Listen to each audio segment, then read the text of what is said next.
चुनाव आ रहे, थोड़ा तो डरो, नहीं तो चुनाव में इस बार ऐसे हालात कर दूंगा कि दवाई खाना डॉक्टरों की, या तो सड़क पे पत्थर फेंकोगे या कोई पागल खाने के अंदर जाके भर्ती होना पड़ेगा। जी करते हैं, किस तरह की बकवास करके नजर आते हैं, अपनी कॉन्स्टिट्यूंसी संभलती नहीं, बातें राजस्थान की करते हैं, मुझे चुनौती देते हैं, अपना घर संभलता नहीं, घर के झगड़े सड़कों पे, और चुनौती हनुमान बेनीवाल को, और कोई हेरा गेरा, हर कोई टुच्चा मुझे उन्होंने चुनौती दे रहा। बताओ, पागल हो गए, दिमाग खराब उन लोगों का। दोस्त थे, कईयों पर मुझे दया आ गई, कईयों पर तरस आ गया, कोई रात को मेरे पास आया, कोई अलग मिला, कोई रोया, कोई गिड़गिड़ाया, किसी ने मुझे मामा कहा, किसी ने चाचा कहा, किसी ने भाई साहब कहा, मर जाएंगे, धूप में पड़े हैं, छाया में डाल दो, मारो मत, आप जीत नहीं रहे हो, हम हार जाएंगे।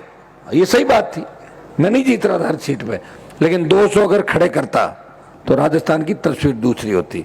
मेरे 9 लाख के वोट 20 लाख हो जाते, और अभी ये छपता कि आरएलपी ने राजस्थान में सर्वाधिक वोट लिए। नहीं तो मेरा ये लेता है कि निर्दलीय, बसपा वोट परसेंटेज, उसके बाद आरएलपी का नंबर आता। हाँ, विधायक अब मेरे ज्यादा है, बसपा के कांग्रेस के अंदर चले गए, तीसरे दल के रूप में राष्ट्रीय लोकतांत्रिक पार्टी।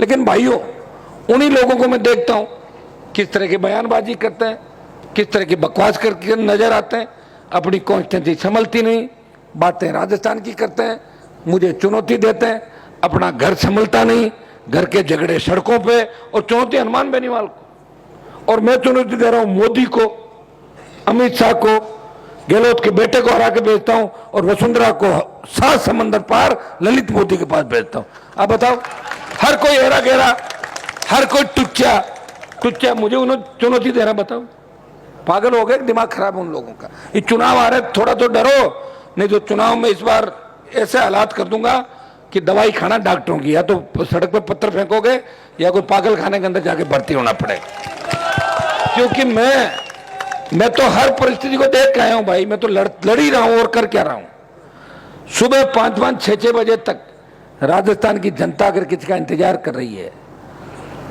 8 घंटे किसी का इंतजार करते हो, हनुमान बेनीवाल का करती है, बाकी पथराव करते हैं 8 बजे बाद लोग, यहाँ पर 9 बजे बाद, 1:30। और जवानों की पार्टी को संभाल के, इन जवानों को साथ लेके चलना, ये तो मेरे से आगे निकलने की कोशिश करते हैं। मेरी गाड़ी चलती है 100, ये 140 हैं, इतनी खींचते हैं। अभी पता नहीं कौन से रास्ते में ले जाते, इसलिए 1 घंटा लेट हो गया। मैं आपको ध्यान है, रास्ता भटकवा दिया, वो तो मैं हूं जो वापस पकड़ के रास्ते पे ले आता हूं इनको। तो काबू में नहीं है भाई, इनको काबू में रखना बहुत टेढ़ा काम है। जवानों के साथ रहना, जय जवान जय किसान का नारा लगाना, और एक भी जगह काजल की कोठी में रहते हुए दाग नहीं लगना। अमित शाह और मोदी को चुनौती देना, पड़ोसी थाली को ठोकर मारना।